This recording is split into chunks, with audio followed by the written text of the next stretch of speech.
नमस्कार आप सभी को।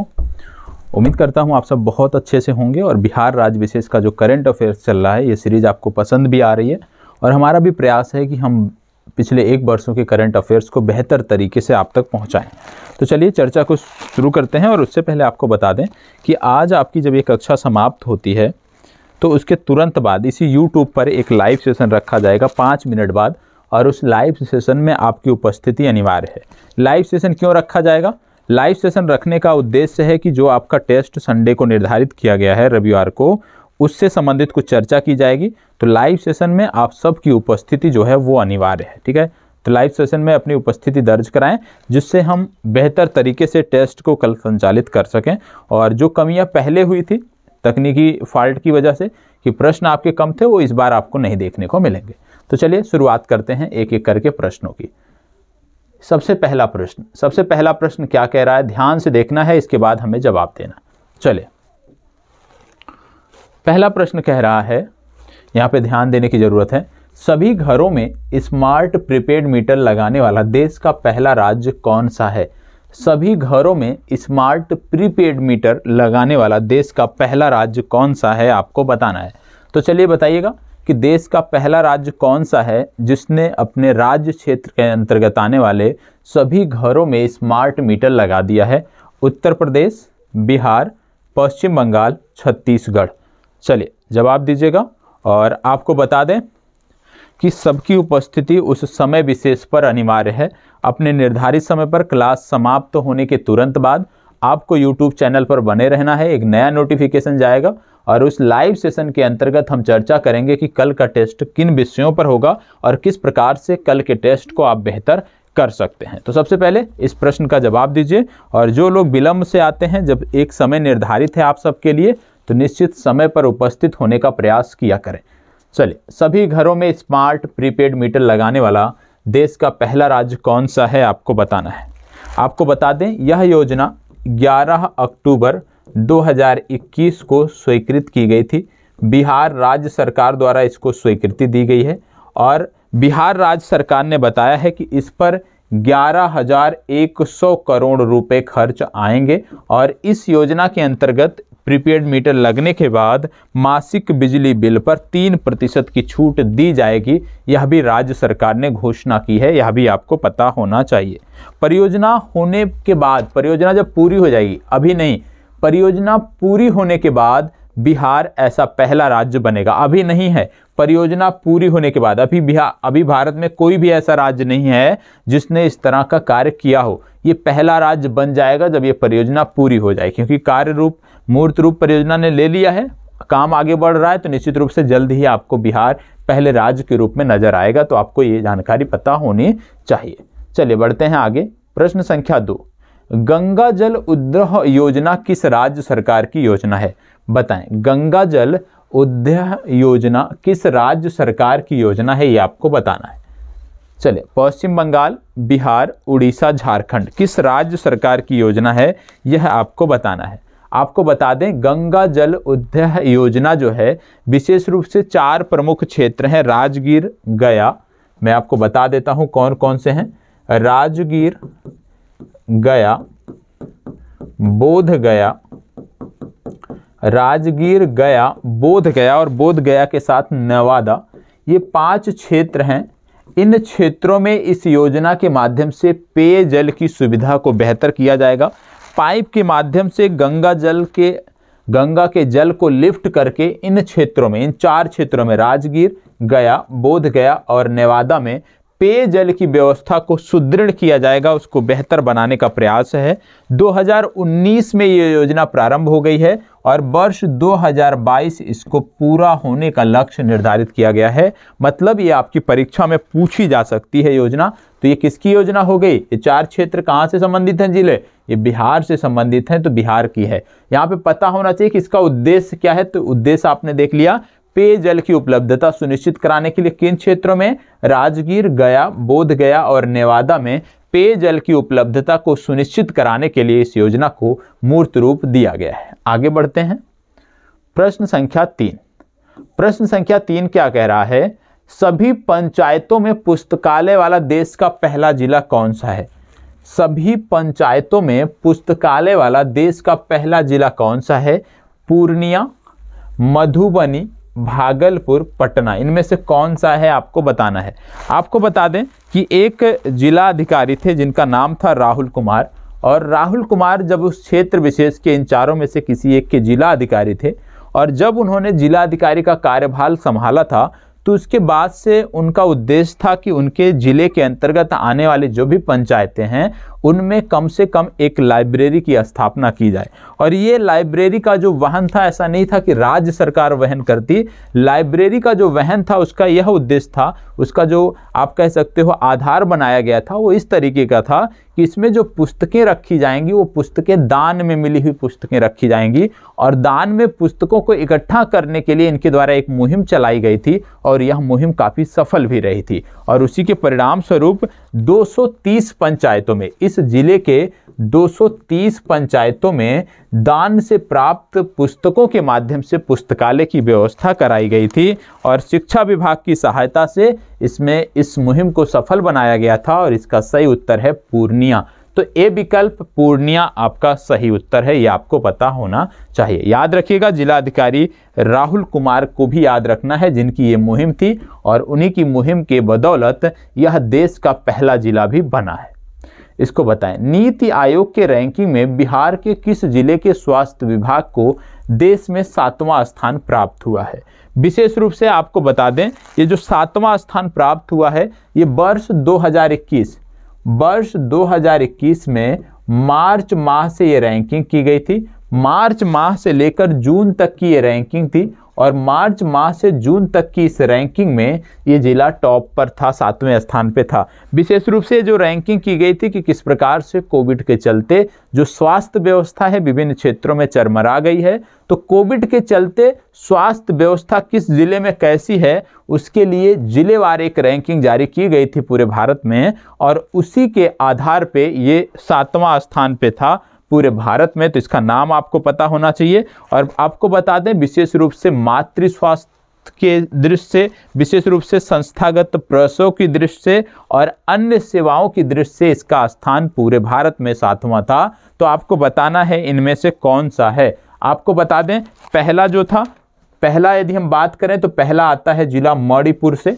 तब तक आप बताएं ये कौन सा हो सकता है, तब तक मैं आपको बता रहा हूं। पहला जिला आता था मणिपुर से, और इसका नाम था चांडेल, जो इस रैंकिंग में पहले स्थान पे था। दूसरे स्थान पे यदि हम बात करें तो साहिबगंज इसमें था। साहिबगंज आप जानते हो झारखंड में था, ये दूसरे स्थान पे था इस रैंकिंग में। तीसरे स्थान पे यदि हम बात करें तो फिरोजपुर था, और हाल ही में ये काफ़ी चर्चा में रहा है प्रधानमंत्री के दौरे के संदर्भ में, तो फिरोजपुर पंजाब में था, ये आपको पता होना चाहिए। तो पहला मणिपुर था जो मणिपुर का चांडेल जिला, दूसरा झारखंड का साहिबगंज जिला, तीसरा पंजाब का फिरोजपुर जिला, और 7वां जो था ये था शेखपुरा पटना का। तो शेखपुरा पटना का इस रैंकिंग में 7वें स्थान पे था, ये आपको पता होना चाहिए। रैंकिंग किसकी थी? रैंकिंग थी नीति आयोग की, जिसकी स्थापना वर्ष 2015 में योजना आयोग के स्थान पर की गई थी। चलिए इसको बताएं, हाल ही में किस शिक्षक को साराभाई अध्यापक वैज्ञानिक राष्ट्रीय मानक पुरस्कार से सम्मानित किया गया, ये आपको बताना है। साराभाई अध्यापक वैज्ञानिक राष्ट्रीय मानक पुरस्कार 2021 से किसे सम्मानित किया गया? आनंद कुमार, ममता कुमारी, हरदास शर्मा, चंदना दत्त, इनमें से किसे सम्मानित किया गया है आपको बताना है। चलिए ये देखो, वर्ष भर के करंट अफेयर्स में पुराने हैं, तो निश्चित रूप से मैं उम्मीद करता हूं कि इनके जवाब, ज़्यादातर प्रश्नों के जवाब आपको आते होंगे। यदि नहीं आ रहे हैं तो इसका मतलब आपने अपनी तैयारी में लापरवाही की है, और उस लापरवाही को अब दोहराने की ज़रूरत नहीं है। हमें उससे सबक लेकर हमें आगे बढ़ना है। तो बताएं, इनमें से किस व्यक्ति को साराभाई अध्यापक वैज्ञानिक राष्ट्रीय मानक पुरस्कार 2021 प्रदान किया गया है? इन 4 नामों में से वो नाम कौन सा है, ये आपको बताना है। बताएं, इन 4 नामों में से वो नाम कौन सा है?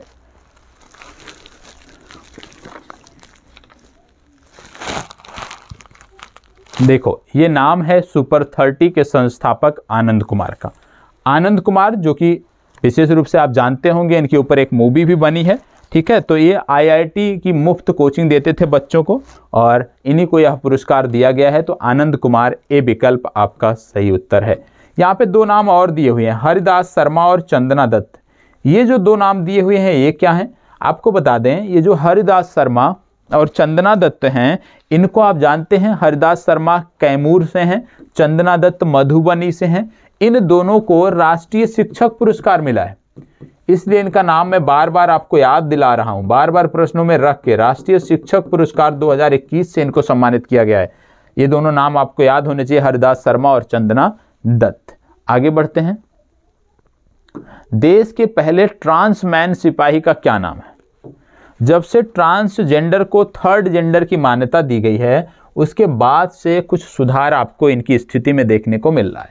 तो देश के पहले ट्रांसमैन सिपाही का क्या नाम है? विशाल राज, ममता कुमारी, रचना या रचित राज। बताएं इनमें से कौन सा सही है। और ये जो ट्रांसमैन सिपाही हैं वर्तमान समय में ये कैमूर जिला है, कैमूर जिले में इनकी तैनाती थी। कैमूर जिले के एसपी का जो गोपनीय विभाग था उसमें इनको तैनात किया गया था। और इनका जो नाम था वो नाम आपको याद आना चाहिए, आपको बताना है कौन सा नाम इसमें से था। वो ट्रांसजेंडर व्यक्ति कौन से हैं जो बिहार के पहले सिपाही बने हैं, पहले पुलिसकर्मी बने हैं, आपको बताना है। तो इनका नाम है रचित राज। ठीक है, डी विकल्प आपका सही उत्तर है।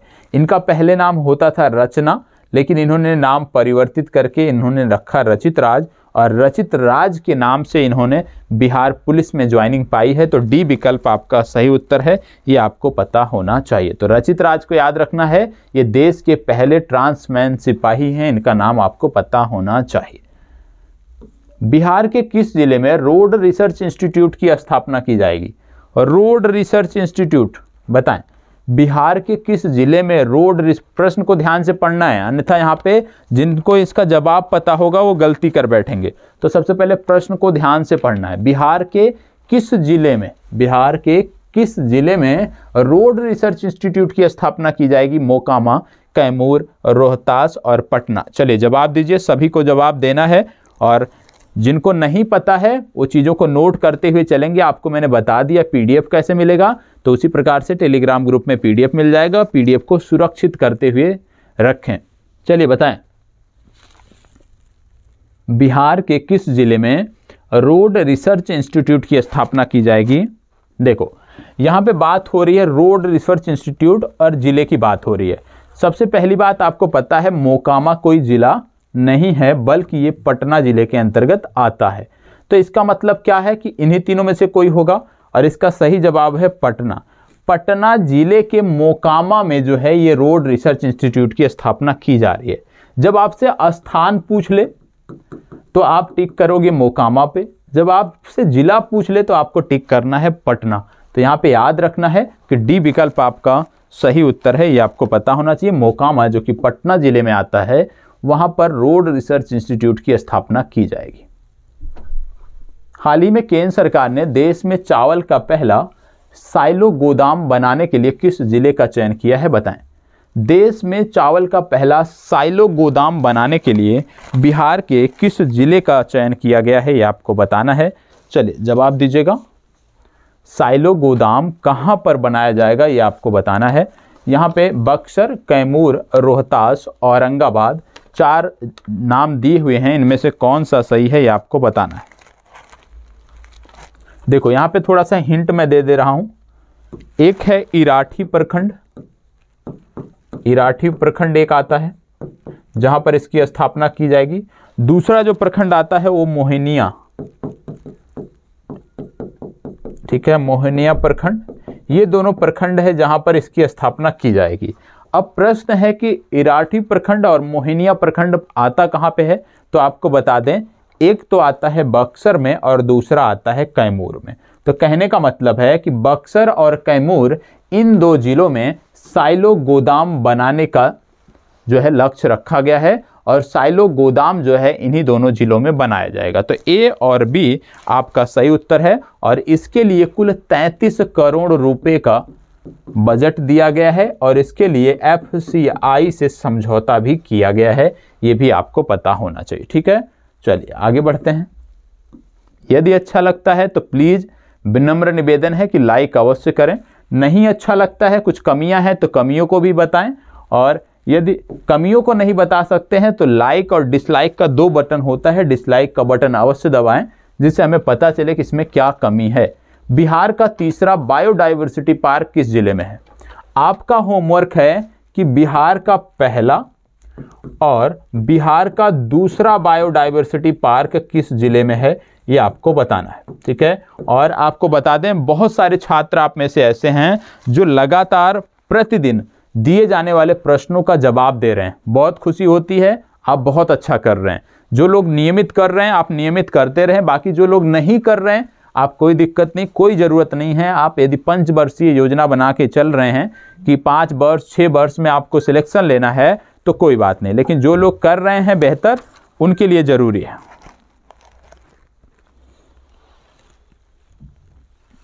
चलिए बताएं इसका क्या सही जवाब होगा। इसका सही जवाब क्या होगा ये आपको बताना है। इनमें से सही जवाब क्या होगा ये आपको बताना है। और जो छात्र, बार बार कह रहा हूँ, जो छात्र मेहनत कर रहे हैं आप ईमानदारी से मेहनत करते रहें, बाकी जो लोग लापरवाही कर रहे हैं उनको करने दीजिए। ठीक है, और जो लोग कर रहे हैं मेहनत कर रहे हैं, लगातार चाहता हूँ कि और अच्छे से आप मेहनत करें। तो पहला तो होमवर्क हो गया कि पहला और दूसरा बायोडाइवर्सिटी पार्क कहाँ स्थापित है।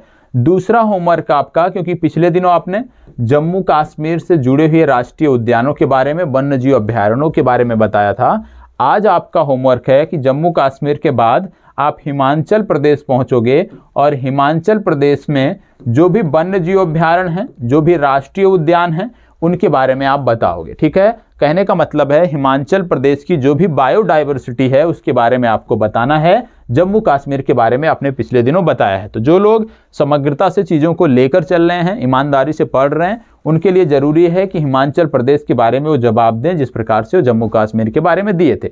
जो लोग इग्नोर कर रहे हैं आप इसी तरह से इग्नोर करते रहें, कोई दिक्कत नहीं है। बताएं तीसरा बायोडाइवर्सिटी पार्क किस जिले में बन रहा है? गया, पटना, शिवहर, सुपौल। कहाँ पर बन रहा है ये आपको बताना है। इनमें से कहाँ पर बन रहा है ये आपको बताना है। देखो इनमें 2 चीज़ें आती हैं, एक आता है त्रिवेणीगंज, दूसरा स्थान आता है छातापुर। और ये दोनों स्थान जो पड़ते हैं, यदि हम बात करें इन 4 जिलों में से, गया, पटना, शिवहर और सुपौल में से, तो ये जो स्थान है ये आपको देखने को मिलते हैं सुपौल। तो इसका सही उत्तर हो जाएगा सुपौल। और आपको बता दें नमामि गंगे परियोजना है, नमामि गंगे परियोजना के अंतर्गत इसको विकसित किया जा रहा है। तो सुपौल इसका सही उत्तर है।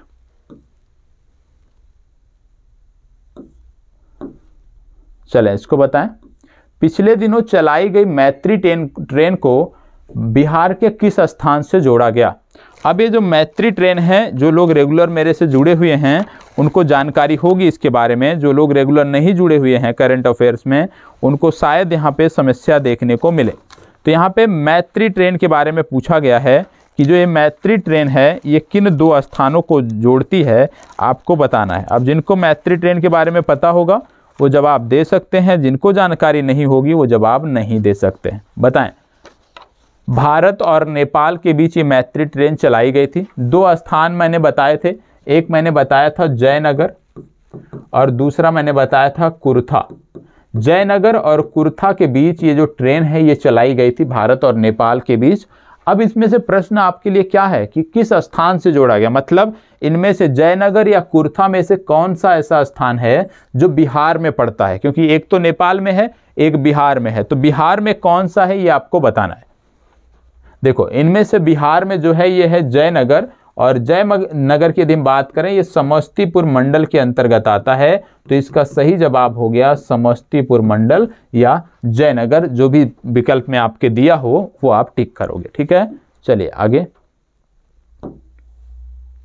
हाल ही में किसे दीनदयाल अंत्योदय कृषि पुरस्कार 2020 से सम्मानित किया गया? दीनदयाल अंत्योदय कृषि पुरस्कार 2020 से किसे सम्मानित किया गया? बताएं।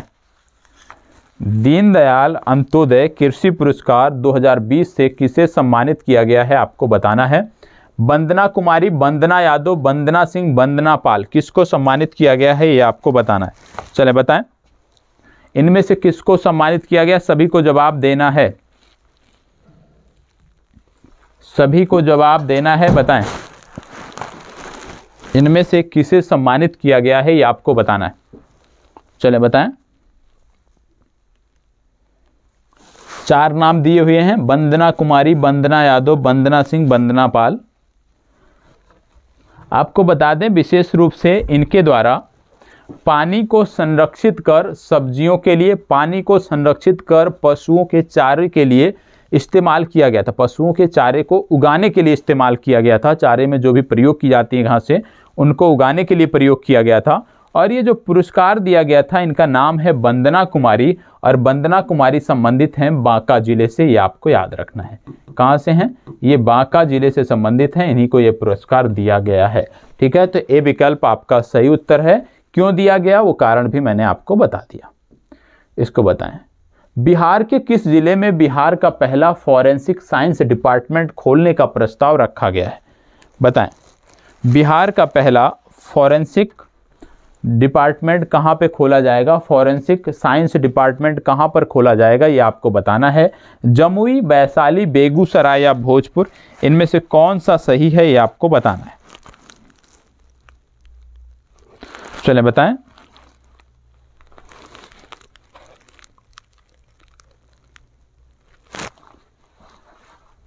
चलें, इनमें से कौन सा है?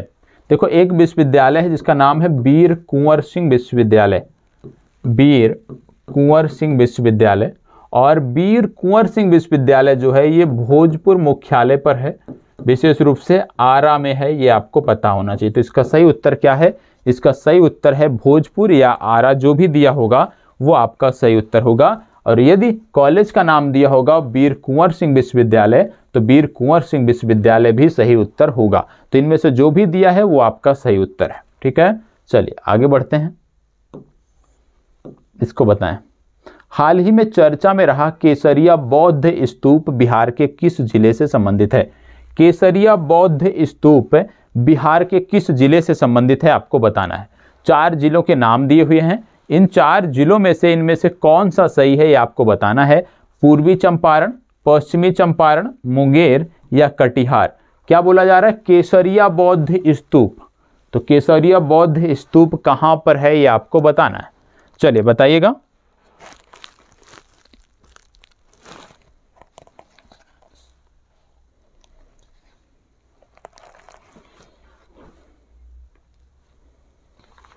चलिए देखो, एक चीज सबसे पहले जानना है हमें कि ये जो बौद्ध स्तूप है विश्व के जो सबसे बड़े बौद्ध स्तूप हैं, विश्व के जो सबसे बड़े बौद्ध स्तूप हैं उनमें से एक माना जाता है। मौर्य काल में इसको बनाया गया है और विशेष रूप से ये जो देखने को मिलता है आपको, ये देखने को मिलता है पूर्वी चंपारण में। और बिहार राज्य सरकार पर्यटन की दृष्टि से इसका विकास कर रही है, तो ए विकल्प सही उत्तर है। और बिहार राज्य सरकार पर्यटन की दृष्टि से इस पे कार्य कर रही है, इसलिए ये आपको पता होना चाहिए। विश्व के सबसे बड़े स्तूपों में से एक है, मौर्य काल के दौरान बनाया गया था, पूर्वी चंपारण में स्थित है। ठीक है, चलिए आगे बढ़ते हैं।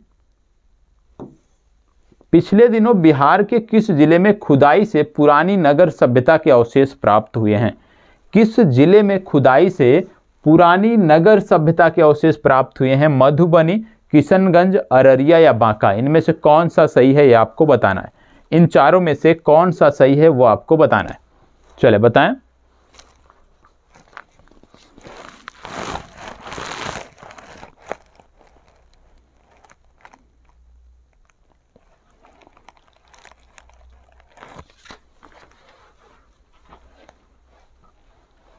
चलें, देखो ये प्रखंड आता है पंडोल, पंडोल प्रखंड आता है। और विशेष रूप से मृत प्राय अमरावती नदी है यहाँ पे, और मृत प्राय जो अमरावती नदी है इसी में खुदाई के दौरान ये प्राप्त हुए थे, पंडोल प्रखंड में। और ये जो पंडोल प्रखंड पड़ता है आपका, ये आपको देखने को मिलता है मधुबनी में। कहाँ पर देखने को मिलता है? मधुबनी में देखने को मिलता है। ए विकल्प आपका सही उत्तर है। ठीक है, मधुबनी में देखने को मिलता है पंडोल प्रखंड, अमरावती नदी के मृत प्राय अमरावती नदी में खुदाई के दौरान ये मिला है। इसको बताएं। हाल ही में चर्चा में रहे बाल मित्र कार्ड का उद्देश्य क्या है? चलिए बताएं। बाल मित्र कार्ड का उद्देश्य क्या है? बच्चों का टीकाकरण, बाल श्रम उन्मूलन, बच्चों की प्रारंभिक शिक्षा, बच्चों के मिड डे मील से संबंधित। बाल मित्र कार्ड का उद्देश्य क्या है आपको बताना है। बताएं, बाल मित्र कार्ड का उद्देश्य क्या है? चलिए जवाब दीजिएगा। बाल मित्र कार्ड का उद्देश्य क्या है? चलिए जवाब दीजिए। इनमें से कौन सा सही है? बाल मित्र कार्ड का उद्देश्य क्या है?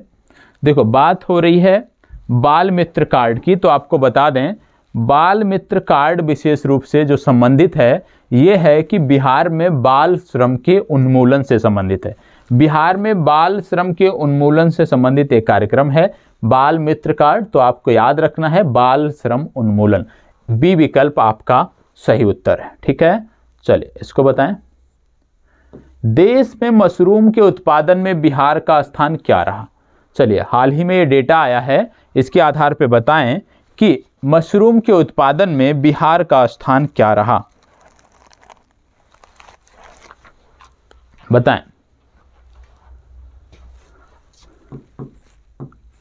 पहले स्थान पे है ओडिशा, दूसरे स्थान पे है महाराष्ट्र और तीसरे स्थान पर आपको देखने को मिलेगा बिहार। तो बिहार का मशरूम के उत्पादन में जो 2021-22 के आंकड़े आए हैं, इसके आधार पे 20-21 के जो आंकड़े हैं उसके आधार पे यदि हम देखें तो मशरूम के उत्पादन में तीसरे स्थान पे है, ये आपको पता होना चाहिए। ठीक है, बिहार मशरूम के उत्पादन में तीसरे स्थान पे है। यदि हम बात करें कि कुल कितने मशरूम का उत्पादन किया गया तो 20-21 में 21,335 टन। ठीक है, ये पूछा नहीं जाएगा। 21,325 टन जो है ये उत्पादन किया गया, ये पूछा नहीं जाएगा, इसलिए इसको याद नहीं रखना है। क्रम याद रखना है, पहला उड़ीसा, दूसरा महाराष्ट्र, तीसरा बिहार।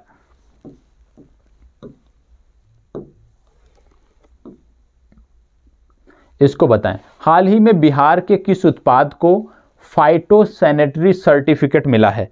और फाइटोसैनिटरी सर्टिफिकेट मिलने के बाद जो विशिष्ट उत्पाद होता है उसको हम आसानी से निर्यात कर सकते हैं। विभिन्न क्षेत्रों में उसको हम आसानी से निर्यात कर सकते हैं और यह अपने आप में बहुत ही महत्वपूर्ण है। और इस सर्टिफिकेट के मिलने के बाद से देश विदेश में जब भी हम निर्यात करते हैं तो उस स्थान विशेष का नाम नहीं आता है, बल्कि जिस स्थान से हम निर्यात करते हैं उस राज्य के नाम से उस वस्तु को बेचा जाता है, निर्यात किया जाता है।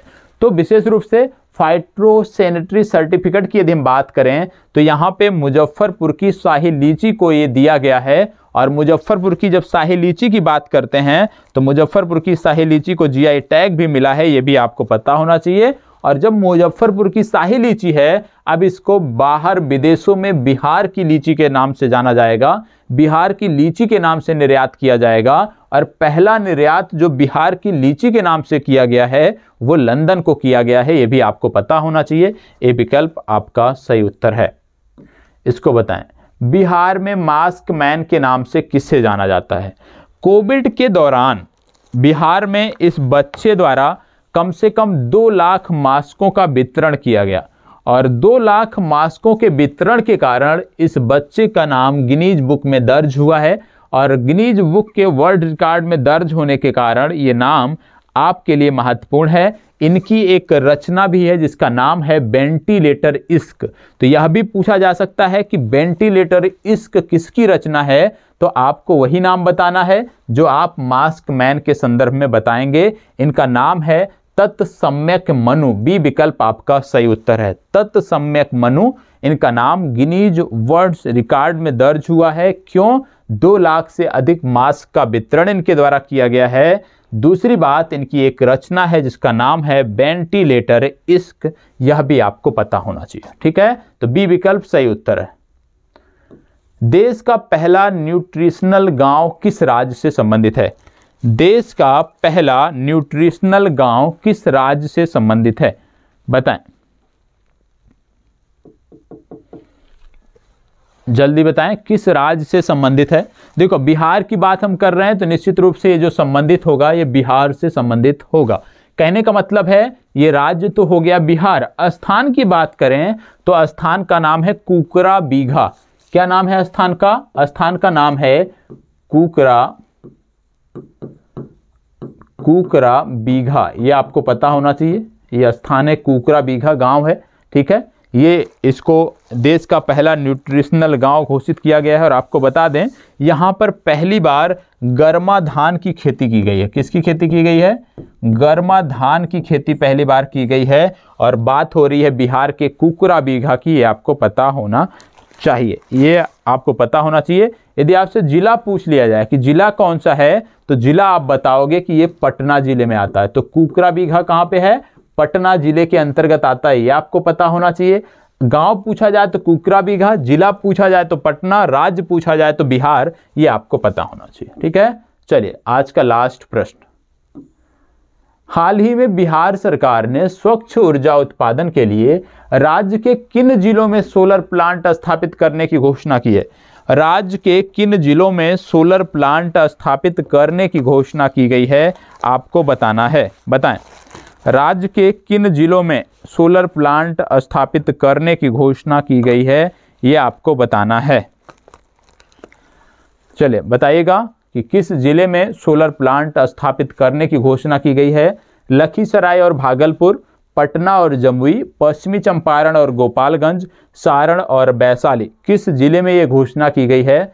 बताएं, फास्ट जवाब दीजिए। और आपको बता दें जैसे ही आपका ये सेशन समाप्त होता है आपको YouTube पर आना है। क्यों आना? चैनल पर बने रहना है, क्योंकि कल के टेस्ट से संबंधित कुछ चर्चा आपके लाइव सेशन में होगी। तो क्लास के तुरंत बाद ये लाइव सेशन होगा, मान के चलिए 1 से 2 मिनट बाद ये लाइव सेशन होगा। उस लाइव सेशन में आप सबकी उपस्थिति अनिवार्य है। जिनको भी टेस्ट देना है उनकी उपस्थिति अनिवार्य है, ठीक है। और इस प्रश्न का उत्तर है लखीसराय और भागलपुर। ए विकल्प सही उत्तर है, लखीसराय और भागलपुर। चलिए तो आज के लिए ये चर्चा यहीं पे समाप्त करते हैं। कल फिर मिलेंगे। कल तो रविवार है, अब सोमवार को फिर मिलेंगे और सोमवार से पुनः इस सीरीज को हम आगे बढ़ाएंगे। धन्यवाद, बहुत बहुत आभार।